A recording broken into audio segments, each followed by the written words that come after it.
What if every time that we rush in to help our kids, we are actually stealing a rep from them?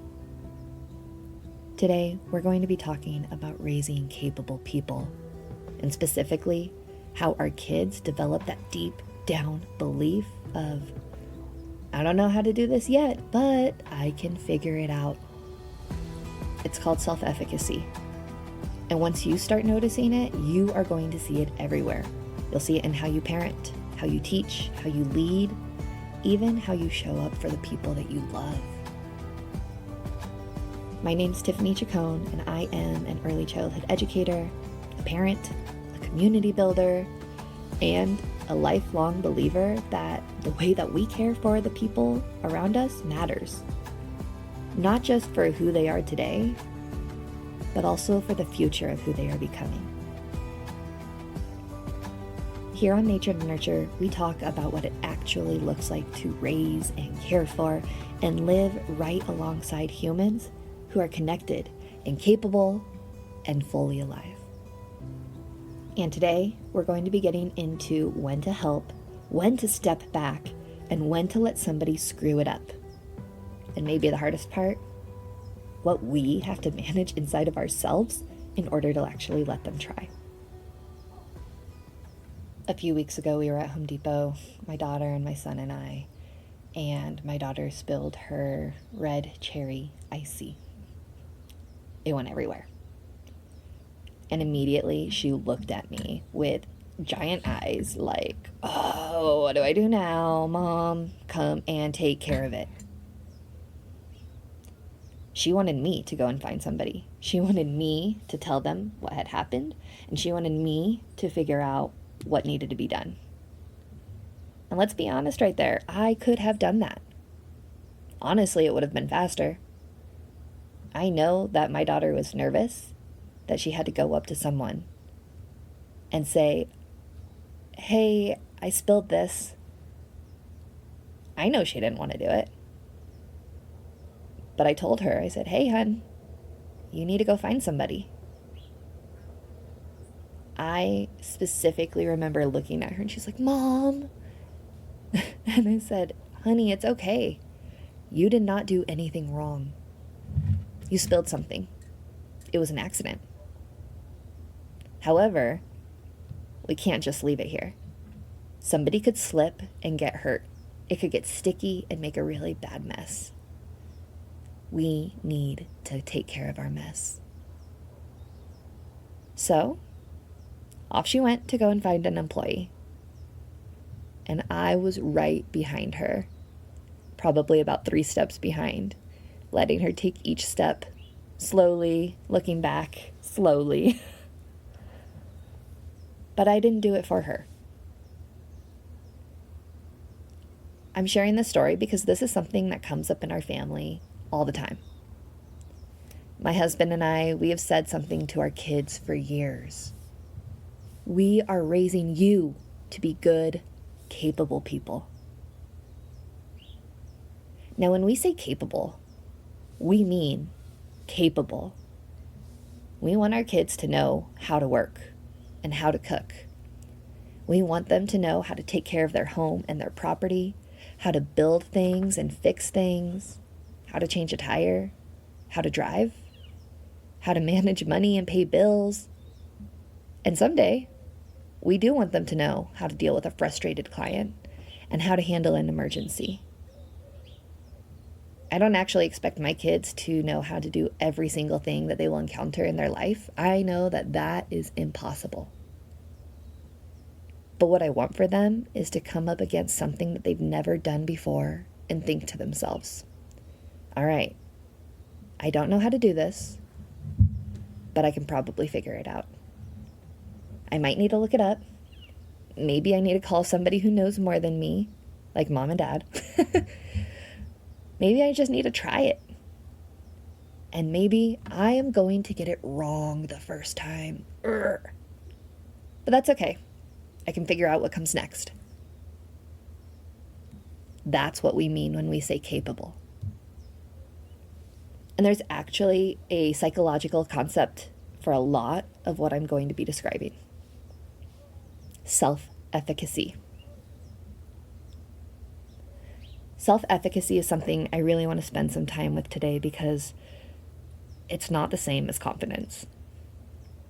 It is not, I'm amazing. It is not, I know how to do this. It's actually more like, I believe that I can act here. I believe that I do have ability to influence what's happening next. You see, I've handled things before. I can use what I know. I can find out what I don't know. I can ask for help. I can try. I can adjust. I can figure this out. One of the most important ways that we actually develop this self-efficacy is through mastery experiences. It's through actually doing it. It's not from someone telling us that we're capable. You've got this. It's from us actually experiencing ourselves as being capable. I want you to take a second to think about a really simple image. You ready? Think about a baby that's learning how to crawl. Before they walk, they are getting so many reps in, right? I mean, they reach and they rock and they crawl. They put themselves up on the couch and then they fall. And they pull themselves back up. And then they fall again and again and again. And we don't look at those babies after that fourth fall and think, well, apparently walking is not her thing. Of course not. That would be crazy. We understand that falling again and again and again, that is learning. The falling isn't separate from learning to walk. It's part of learning to walk. And when I think about mastery, or purposeful practice, deliberate practice, all of these ways that we develop competency, I keep on coming back to something incredibly simple. We need reps. You learn how to make decisions by making decisions. You learn how to solve problems by solving problems. And you learn how to talk to people by talking to people. Managing responsibility happens by actually being responsible for something. Recovering from your mistakes only happens by making mistakes and participating in the afterwards. Slowly, you start to accumulate evidence. I did that too. I figured that out. I didn't know what to do, but I found someone who did. Man, I screwed that one up. And then I fixed it. Shh, I was nervous to go up there, but I handled it anyway. You see, I've done hard things before. I can probably figure this one out too. Now that is self-efficacy. It's not me telling my kids that they're capable. It's them having enough experience that they know it. And that's where gets uncomfortable for parents. I know. Because you see, if our kids need the experience, then they have to get in that rep. I cannot practice capability for my kids. And every time that I take that rep for them, they don't get to. Now, that doesn't mean that every single moment is a teaching opportunity, although maybe they are. But really, you don't have to put that on you. I get it. Sometimes we are late. Sometimes everybody's just exhausted. And sometimes I just need to do the dang thing because I do not have the time. Obviously, there are things children are not developmentally ready to carry. But I think it's worth noticing how often we step in simply because we're better at it. We're faster. We know the answer. We don't want to make a mess. We don't want to wait 15 minutes for something that we could have done in 30 seconds. Anybody currently learning how to tie shoes with their children? Or put on snow gear? I guess that's a few more months to come. Sometimes we just don't want to watch them struggle. But there's something important to this. I don't think that the answer is to just push your kids to do more hard things. I've gotten that wrong too. I've tried that. And that is not what I want to do. I can remember being at a Christmas pasado, like a little Christmas party. There was a piñata. And my son, he was 11. I think he was 11. Maybe 12. Maybe 10. Sorry. 11 or 10. Anyways. He was standing in line to hit the piñata. But you see, he was one of those older kids, right? And so he was in the back of the line. And I was watching him. He was going back and forth about whether or not he actually wanted to hit the piñata. He kind of wanted to, because, I mean, who doesn't want to hit the piñata and get the candy? But he also kind of didn't. You see, he was standing back and wasn't jumping in line or jumping to get the stick or pushing to have his turn. I could see that something was going on with him. Maybe he was nervous. I wasn't sure. But I thought I knew exactly what he wanted, right?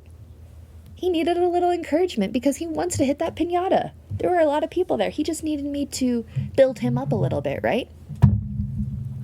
He needed me to make sure that he got his turn. He wanted me to help him to make sure that he could do something that he really wanted to do. He was nervous and just needed that final push. That's what I kept on telling myself in my head. Everybody had almost had all their turns, and we were ready to go back for one more turn where everyone, gets their second turn. And I decided to push and say, hey, wait, he didn't get a turn yet.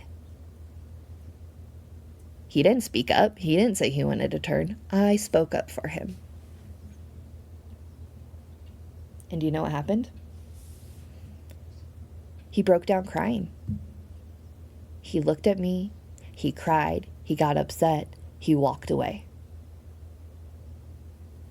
I was lost. I was confused. I didn't know what happened. My husband did. He'd been watching. He said, "Hun, he doesn't want to hit the piñata. He's a big kid. He's trying to figure out if he wants to be that big kid or not. Like, this is him making his choice, making his decision." I was so hurt. I was so embarrassed. Oh my gosh. I got it wrong. You see, I thought I was supporting him. I believed in him. I knew he was capable of going up there and hitting that piñata and breaking the piñata and getting all the candy. I was excited for him. I was already decided on what he wanted to do.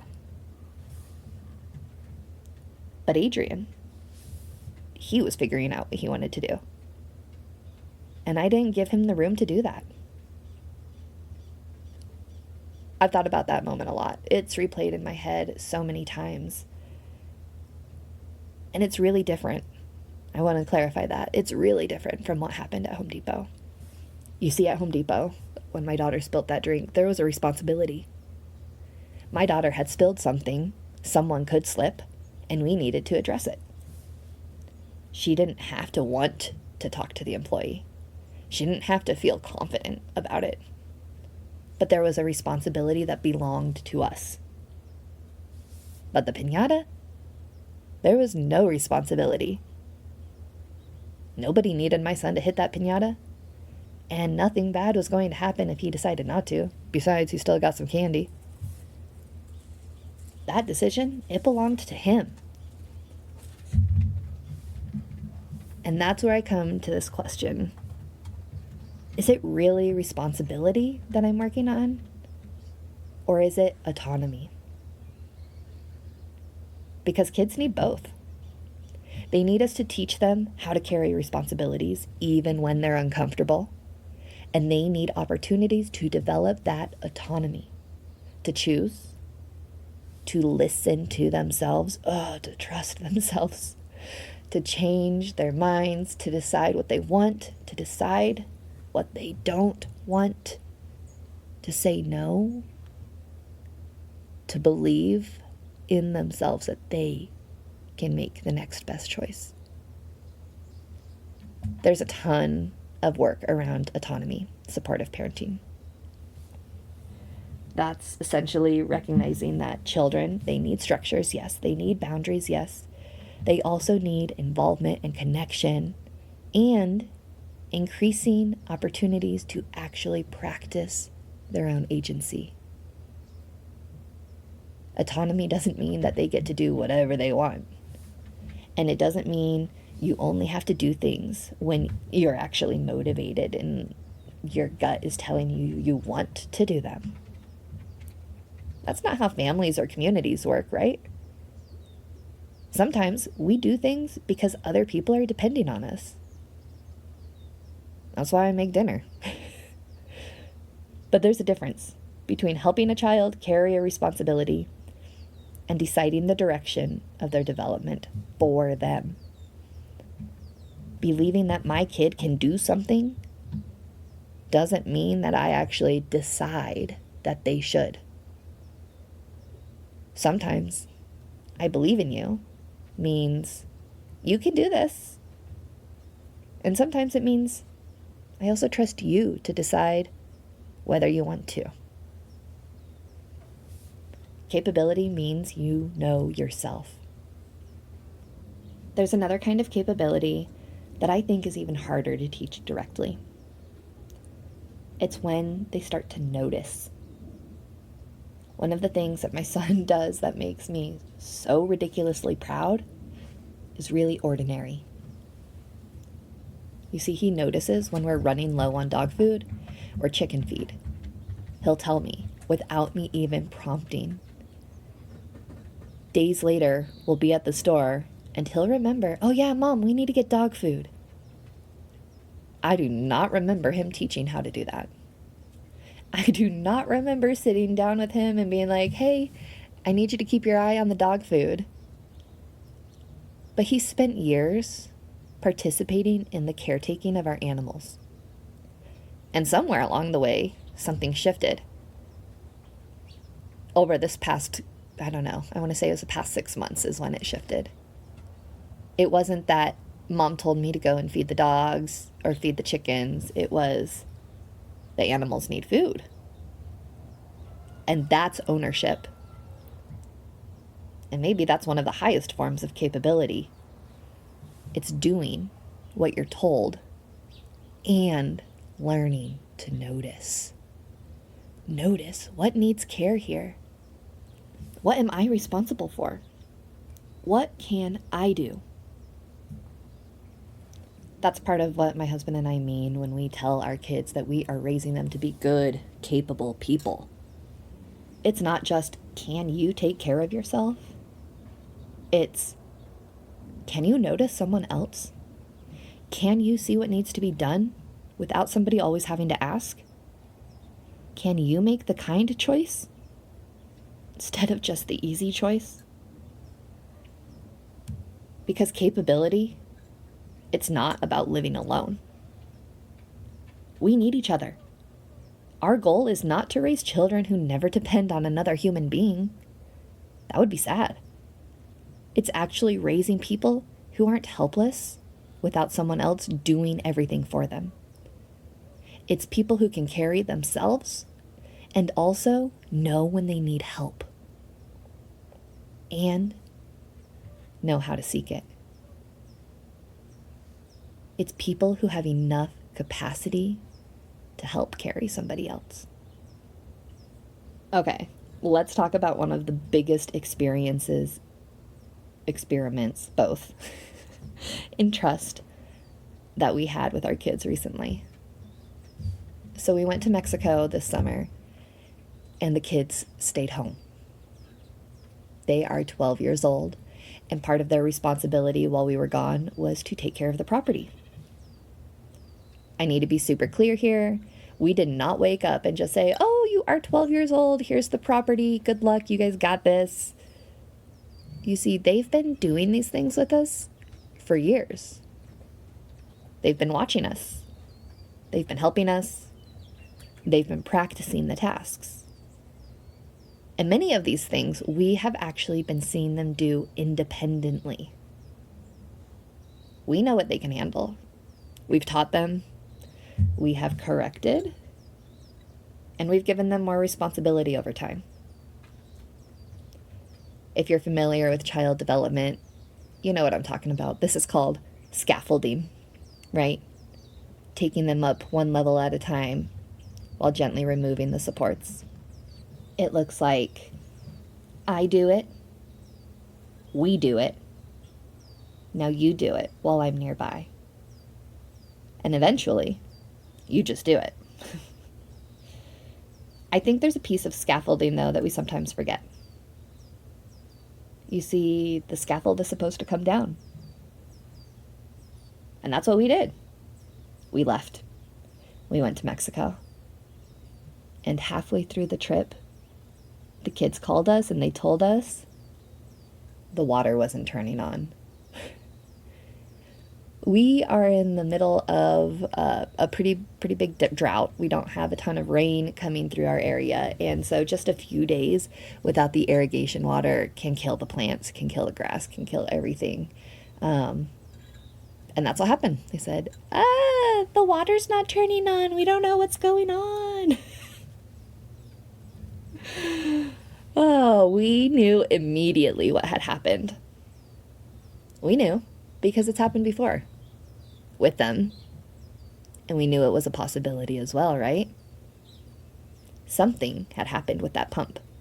There was too much pressure or something hadn't been opened correctly. We had gone over this with them and they knew. And I actually know now that they knew what happened because they told me just a few weeks ago that they knew exactly what had happened. And when we got home, sure enough, the pipes had busted. Why? Because the pressure had built up. Now, we could have looked at that, my husband and I, and we could have said, see, you guys are not ready. We shouldn't have trusted you. We'll have to take care of this from now on. We could have said that, right? I mean, it makes sense. It was not cheap to go ahead and fix that whole freaking pump, but their mistake, it didn't mean that trusting them was a mistake. Let me say that again. I want to make sure you heard that. Their mistake did not mean that trusting them was a mistake. We went to Home Depot after that, and we got the parts. We came home, and we fixed it together. And now, they know more than they knew before. They know a little bit deeper what happens when the pressure builds up in that system. And they understand why we have told them repeatedly to open it first. They've seen what fails, and then they've handled the parts. They had to help us figure out which parts to get. They were right alongside us, helping us to repair the whole entire pump. And if that irrigation system breaks again, which will probably happen next year, they know how to fix it. Or at least they know more about how to fix it than they did before it got broken. That's responsibility, mistake, consequence, repair, and more capability. I keep on wondering, how often do we actually interrupt that process, that mistake? They got something wrong, something breaks, they forgot, they screw it up, and we swoop in and save the day. I'll do it for you. Maybe we solve the immediate problem, but we forget. Repair, that's a rep too. Repair is a skill. Trust doesn't mean believing that our children won't get it wrong, because they probably will. Trust means believing that getting it wrong won't be the end of the story.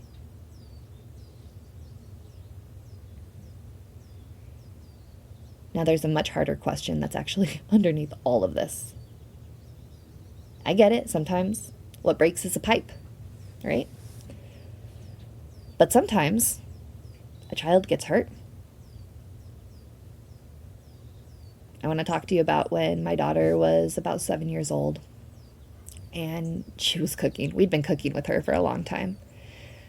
On this day, she decided she wanted to make some macaroni and cheese. So she was making the macaroni and cheese. She had a stool by the stove and she wanted to drain the noodles. This was the first time she had gone to drain the noodles independently. She didn't ask me. I did not know that she was draining the noodles right at that minute. So she grabbed the pot and the boiling water spilled all down her leg, onto her foot, into her tennis shoe. I can't even explain to you how that felt, what was going on. We took her shoe off and her skin was falling off. We put it under cold water. We rushed her to the emergency room and it turns out she had 2nd-degree burns.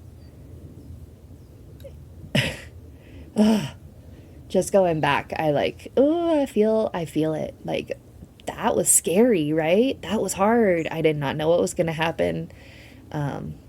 It just happened to be exactly 1 year after my son had gone to the emergency room for a horrible dog bite. So all that going through me, right? And it was scary. And there was a lot of recovery after that. My daughter had to do physical therapy. This is a real story, right? And I'm not telling you that this story because I think that burns are a part of learning. You see, our job is to protect our children from dangers that they are not developmentally capable of managing. There's a very important distinction in child development research that comes around risk and hazard. Children need opportunities to learn how to assess and manage appropriate risks, like jumping off a rock. That doesn't mean that we are going to expose them to hazards, right? To things that are dangerous, that they can't reasonably recognize and navigate. No. We need to teach, we need to assess, we need to supervise, we need to scaffold.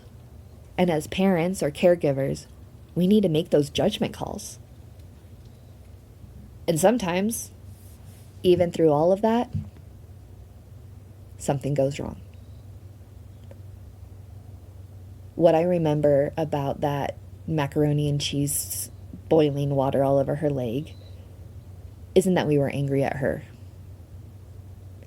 And we did not spend the days later telling ourselves, we should never let her cook. No.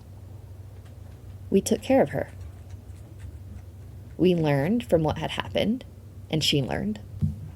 And guess what? She's cooking again. She loves to cook. She is an amazing cook. It's one of her favorite things to do. And guess what? She knows how to drain noodles. That accident, it became part of her knowledge. It didn't become the definition of her capability. I think that's really important because sometimes after something goes wrong or fear wants to make someone's world smaller, we stop. No more cooking, no more climbing, no more going alone, no more responsibility. Sometimes that is completely appropriate. That is an okay response. We learn something about the risk or about what the child is ready for, and we change course. But sometimes protection is prevention. And sometimes protection is actually just being there for what happens next.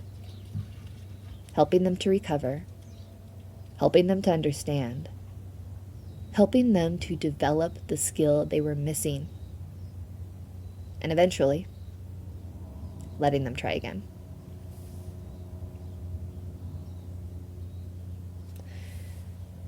My husband and I can remember being in the emergency room with our daughter. I can remember being in the emergency room with our son when his entire cheek was torn open by a dog. We could have freaked out. We could have been upset. We could have blamed ourselves. But instead of going down, we chose to look into resiliency, and we said, yeah, it sucks. It's horrible. It hurts. I know. It's sad. And we're going to get through this. We can do hard things. We will find the solution. We will get to the other side, one route or another. Now, sitting in that is uncomfortable.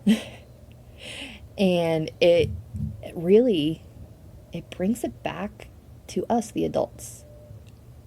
I want to talk about how sometimes the person who actually needs to tolerate the discomfort of a child learning something is me or you. It's the caregiver. Because you see, it is easier if I do it. It is easier. It is faster if I do it. I don't have to watch them struggle. I don't have to worry what they're going to forget. I don't even have to tolerate the awkwardness of just watching my child try to talk to an adult when I could be like, I know what you need to say. I don't have to wonder whether they're going to make the decision that I would make, right? I could just make it for them. I don't actually have to deal with something breaking. I could just take care of it. Sometimes, though, stepping in, it isn't actually only about what my child needs, but sometimes when I'm stepping in, it's because I'm making me feel better. That's something I'm paying attention to. Am I helping, or am I actually taking over? Those two can look very similar from the outside, right? But for me, I'm not interested in becoming a parent who never helps. That's not the goal. Children need adults. People need people. What I'm interested in is asking a better question before I step in. What does this person actually need from me right now? Do they need protection?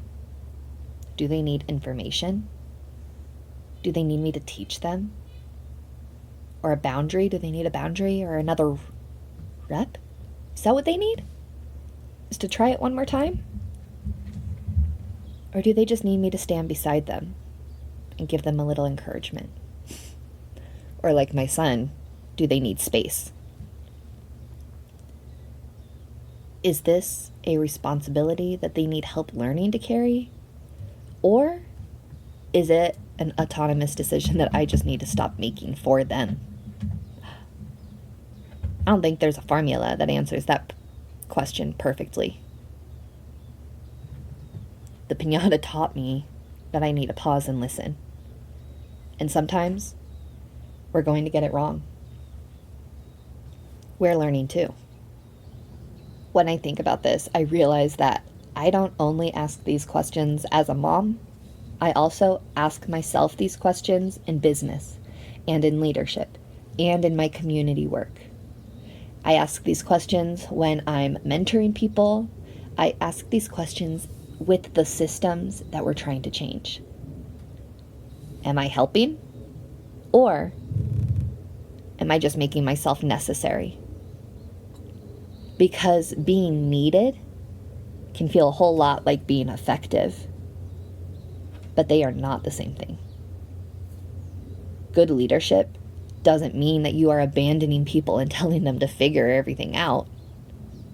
Just like good parenting, right?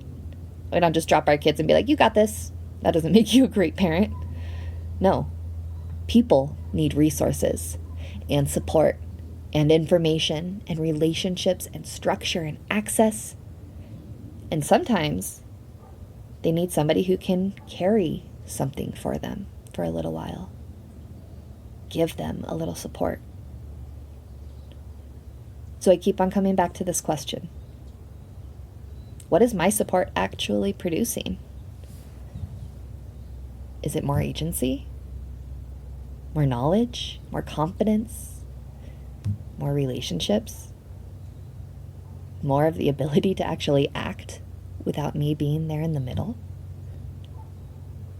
Maybe a part of good leadership and good parenting, it's not how much I can actually carry myself, right? Maybe it's also about how much capacity actually exists because I was there. I'm going to leave that there. Because that right there, honestly, that's probably a whole nother episode. Let's go back to the home, okay? Hervé and I have told our kids for years, we are raising you to be good, capable people. And I think I understand that phrase differently than when I first started saying that. I want my children to know how to work. Yes, that is 100% true. And I want them to know how to cook. I want them to know how to fix things and care for their home and manage their money and clean a bathroom. Yes, please. But more than that, I want them to trust themselves.